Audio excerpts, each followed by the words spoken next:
It is a challenging seller's market out there. I know that. I'm out there helping buyers, and it's just hard. You keep hitting obstacles. But I want to talk today in this quick tip about waiving your inspection. So it's not always advisable. In fact, I don't necessarily advise my clients to do that, but I know it's challenging because you're trying to offer the least amount of contingencies when there's a multiple offer situation, which currently is pretty much almost all offer situations. So hi, my name's Laura Gallant. I'm with Mountain Prairie Living and powered by ERA Shields. And in today's quick tip, we're going to talk about, should you waive your inspection contingency or inspection opportunity? So let's talk about this.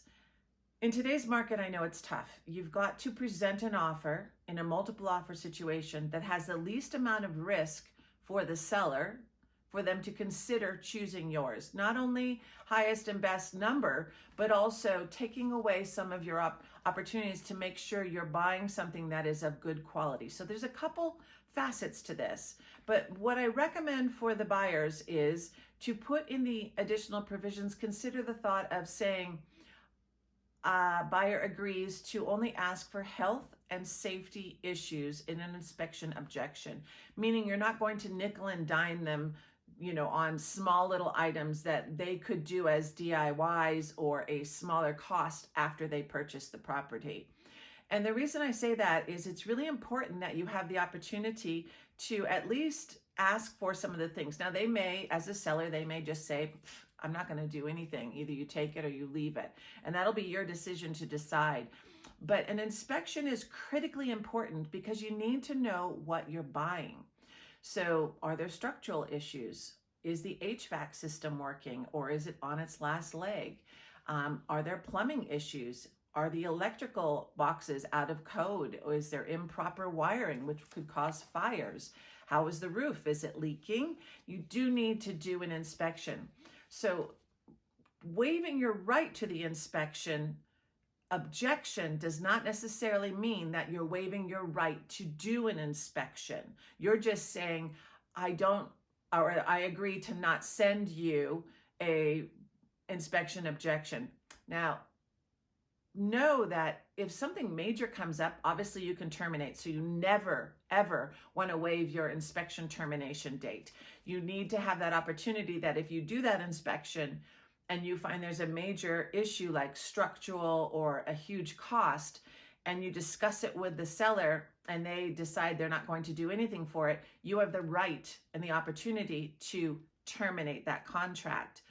I would say if a seller is choosing your contract and you're under contract and you're at that point, they could decide, well, you know what? I'm just going to terminate the contract on my side, the seller side, and put it back on the market. But they have been informed of that issue, so they do need to disclose that issue, or they will work with you and try to get it to the table, to the closing table, because they're motivated to get it there too. They chose your offer for a reason.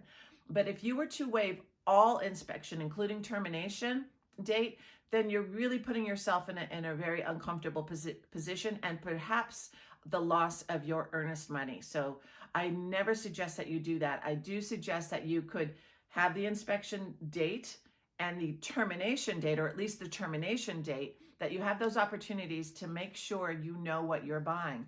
The other side of this story is if there is a major issue with the roof and you can't get homeowners insurance, or they triple the homeowners insurance, you need to have that out.